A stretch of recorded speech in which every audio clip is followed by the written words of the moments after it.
ایک بار مکہ شہر میں بہت سوکھا پڑ گیا۔ کئی سالوں سے بارش نہیں ہو رہی تھی۔ جانور بھی پیاس سے مرتے جا رہے تھے۔ لوگوں کی حالت بہت خراب تھی۔ سب موت کی کگار پر تھے کہ انہی دنوں میں ہمارے حضور صلی اللہ علیہ وسلم کی دادی اور حضرت عبد المطلب کی بیوی حضرت رقیہ نے ایک خواب دیکھا کہ کوئی کہہ رہا ہے کہ اس پہاڑ پر پہنچ کر وہ آدمی جس کے بارے میں اوپر بتایا گیا ہے وہ بیٹھ کر بارش کی دعا کرے اور سارے لوگ آمین کہیں تو بارش ہو جائے گی۔ صبح اٹھ کر ہمارے حضور صلی اللہ علیہ وسلم کی دادی رقیہ نے یہ خواب جب دیکھا اور مکہ والوں کو بتایا تو سب حیران رہ گئے اور کہنے لگے کہ یہ خواب کوئی عام خواب نہیں ہے بلکہ اللہ کی طرف سے ہمیں پیغام بھیجا گیا ہے کہ ہم اس طرح پہاڑ پر چڑھ کر دعا مانگیں تو ہم پر بارش ہوگی۔ اس لیے چلو اور اس آدمی کو تلاش کرو کہ جس کے بارے میں خواب میں بتایا گیا ہے۔ مکہ والوں نے اس آدمی کو تلاش کرنا شروع کر دیا تو وہ ساری خوبیاں جو خواب میں بیان کی گئی تھیں ہمارے حضور کے دادا عبد المطلب کے اندر نکل آئیں۔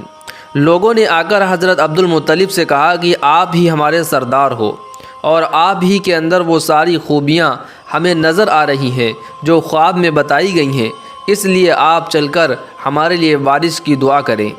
عبد المطلب نے اپنے سارے لڑکوں کو جمع کیا اور مکہ کے ہر گھر سے ایک آدمی کو ساتھ لے کر کعبہ کے پاس آئے اور حجر اسود کو چوما اور پھر جبل ابو قبیس پہاڑ پر چڑھ گئے۔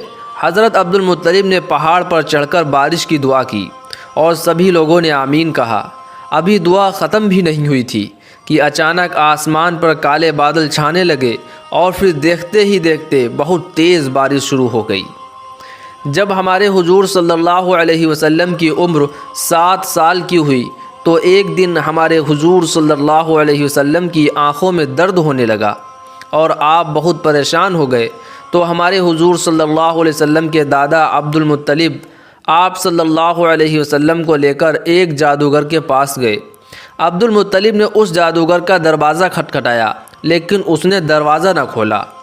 جب اس جادوگر نے بہت دیر تک دروازہ نہ کھولا اور ہمارے حضور صلی اللہ علیہ وسلم اپنے دادا کے ساتھ باہر کھڑے رہے تو اچانک اس جادوگر کے گھر میں زمین ہلنے لگی اور زلزلہ آ گیا تو وہ گھبرا کر باہر نکلا۔ جب اس جادوگر کی نظر ہمارے حضور صلی اللہ علیہ وسلم پر پڑی تو وہ حیران رہ گیا اور کہنے لگا کہ اے عبد المطلب یہ بچہ تمہارا کون ہے؟ حضرت عبد المطلب نے کہا کہ یہ میرا پوتا ہے اور عبداللہ کا بیٹا ہے۔ تو اس جادوگر نے کہا کہ اے عبد المطلب یہ لڑکا اس امت کا نبی ہے، اگر میں ابھی اپنے گھر سے باہر نہ نکلتا تو گھر کی چھت مجھ پر گر جاتی۔ اے عبد المطلب تم اس لڑکے کی حفاظت کرنا اور اسے یہودیوں سے بچا کر رکھنا، ورنہ اگر وہ لوگ اسے دیکھ لیں گے تو اسے قتل کر دیں گے۔ اور رہی بات اس بچے کی آنکھوں میں درد کی تو اس کا علاج خود اس بچے کے پاس موجود ہے۔ یہ سن کر عبد المطلب بہت حیران ہوئے اور کہنے لگے کہ ایسا کیسے؟ تو اس جادوگر نے جواب دیا کہ جاؤ گھر جاؤ اور اس بچے کے منہ میں انگلی رکھ کر اس کا تھوک اس کی آنکھوں میں لگا دو، پھر دیکھنا کہ اس کی آنکھیں خود بخود ٹھیک ہو جائیں گی۔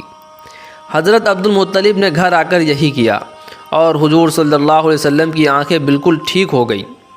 عبد المطلب اپنے پوتے حضور صلی اللہ علیہ وسلم کا بہت زیادہ خیال رکھتے تھے۔ جب بھی کھانا کھانے بیٹھتے تو جب تک ہمارے حضور صلی اللہ علیہ وسلم نہ آ جاتے تب تک گھر میں کوئی بھی کھانا شروع نہ کرتا، اور اللہ کے رسول کی یہ برکت ہوتی کہ جب بھی کھانا کم ہوتا تو ہمارے حضور صلی اللہ علیہ وسلم اگر اس کھانے میں شریک ہوتے تو وہ کم کھانا بھی سب کے لیے کافی ہو جاتا اور آخر میں کھانا بچ بھی جاتا۔ دادا عبد المطلب کے پاس ہمارے حضور صلی اللہ علیہ وسلم کو ابھی 2 سال بھی نہیں گزرے تھے کہ اچانک ایک دن عبد المطلب کے درد اٹھا اور انہیں موت کے آثار نظر آنے لگے۔ تو انہوں نے اپنے بیٹے ابو طالب کو بلایا اور کہا کہ اے ابو طالب ابھی تک میں اپنے پوتے محمد کا ہر طرح سے خیال رکھتا آیا ہوں اور اسے کسی کمی کا احساس نہ ہونے دیا، اب یہ بچہ میں تمہارے حوالے کرتا ہوں، اس لیے اس کی خوب دیکھ بھال کرنا اور اس پر غصہ نہ ہونا۔ اتنا کہہ کر عبد المطلب کی وفات ہو گئی۔ دادا کی وفات پر ہمارے حضور صلی اللہ علیہ وسلم بہت زیادہ روئے اور پریشان ہوئے کہ اب میرا کیا ہوگا، لیکن جس کی حفاظت خدا کرے اس کے مددگار تو زمین آسمان بھی بن جاتے ہیں۔ حضرت عبد المطلب کو مکہ ہی میں حزون نام کی ایک جگہ پر دفن کیا گیا۔ جس وقت دادا عبد المطلب کا جنازہ اٹھا اور لوگ انہیں قبرستان کی طرف لے جانے لگے تو ہمارے حضور صلی اللہ علیہ وسلم جنازے کے پیچھے پیچھے روتے ہوئے چل رہے تھے۔ ایک بار ایک صحابی نے ہمارے حضور صلی اللہ علیہ وسلم سے پوچھا کہ اے اللہ کے رسول، کیا آپ کو اپنے دادا عبد المطلب کی وفات کے بارے میں کچھ یاد ہے؟ تو حضور صلی اللہ علیہ وسلم نے فرمایا کہ ہاں مجھے یاد ہے، میری عمر اس وقت 8 سال کی تھی۔ دوستو، اس کے آگے کا قصہ اگلے ویڈیو میں اپلوڈ کیا جائے گا۔ آپ کو ہمارا یہ ویڈیو اچھا لگا ہے تو ویڈیو کو لائک اور شیئر کر دیں۔ اسی طرح کے اسلامک ویڈیوز کے لیے ہمارے چینل کو سبسکرائب کر لیں۔ السلام علیکم ورحمۃ اللہ وبرکاتہ۔